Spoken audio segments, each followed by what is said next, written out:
Today we're gonna make a one-pot breakfast hash that comes together super quickly, and it's really versatile, so it's great for using up a lot of your leftover vegetables. So while I am gonna show you the ingredients that I typically like to use, this video is more so about the technique and the process than the recipe itself. So let's make some hash. The first thing we're gonna do is cut up the potatoes. Like I mentioned, this recipe is pretty versatile, so I'm using 1 pound of russet potatoes here, which I think is the most obvious choice, but really any sort of root vegetable would work. So you could use sweet potatoes, turnips, beets, etc., or any combination of those. In this case, I'm peeling the potatoes, but again, that's up to you, so you can definitely leave the skin on if you prefer. Then I'm just gonna dice them into about 1/2 inch to 1 inch cubes. I like them on the smaller side so they cook a bit faster and get nice and browned. The key to this recipe is all in the timing, so in order to make sure the potatoes are done at the same time as the rest of the ingredients, we'll need to first par cook them to give them a head start. And since this recipe is designed to be as quick and easy as possible, I'm going to show you a nice little way to do this in the microwave. So you'll just want to cover a large plate with a couple of damp paper towels, then throw your potatoes on top and cover them with another damp paper towel. Now throw that plate into the microwave for about 5 to 6 minutes until the potatoes are nice and soft on the insides. In the meantime, I like to prepare the rest of my ingredients, and in this case, I'm using a red onion and 3 cloves of garlic, along with a red bell pepper and a green bell pepper.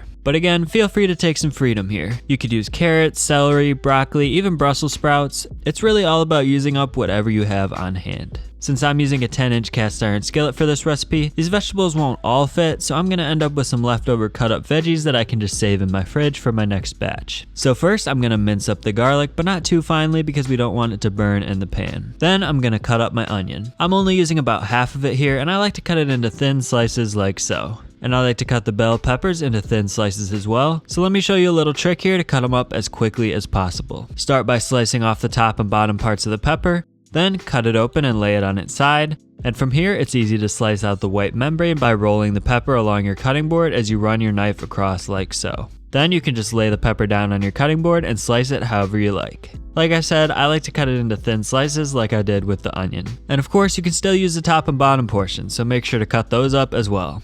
Now by the time that's all done, the potatoes should be ready. So at this point, they should break apart easily, but not quite be fully cooked on the inside. So go ahead and start heating up a heavy skillet over medium-high heat and add a few tablespoons of olive oil. I'm using a 10-inch cast iron skillet here, but you could easily use a 12-inch skillet to make a larger batch. At the same time, go ahead and preheat your oven to 400 degrees Fahrenheit, which is about 205 degrees Celsius. Once your pan is just barely smoking, add all of your potatoes along with a good pinch of salt and cook them, stirring or tossing occasionally until they pick up some good browning on a few sides. They don't need to be brown all over because they're going to stay in the pan and continue to cook.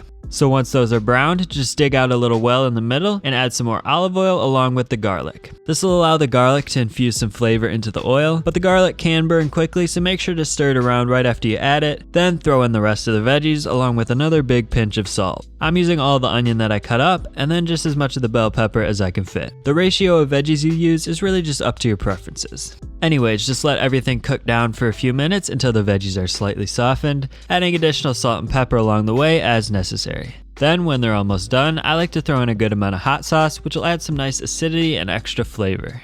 Then, if you like, dig out 3 or 4 wells and crack an egg into each one. Obviously, if you use a lot of veggies like I did, it's a little harder to make room for the eggs, but you get the idea. Then sprinkle the entire dish with some salt and pepper and immediately transfer it to your preheated oven. We're just using this oven method to make sure the egg whites set before the yolks dry out. So if you're not using eggs, you can just skip the oven part and finish cooking the hash on the stove. But assuming you are using eggs and you like your yolks as runny as possible like I do, just leave the pan in the oven for about 3 to 4 minutes until the whites are just barely set on top. Of course, you can leave it in for longer if you like your yolks less runny. So that's it for the baseline recipe. It's really super simple, but it's easy to upgrade by adding some extra herbs and spices, using different veggies, or even adding meat or cheese. Personally, I like to cook some bacon in my pan at the beginning, then use that rendered fat to cook the hash and add the bacon meat back at the end. Anyways, now that you know how to make some breakfast hash, if you want to learn some more quick breakfast recipes, be sure to click the playlist on the bottom right corner of the screen.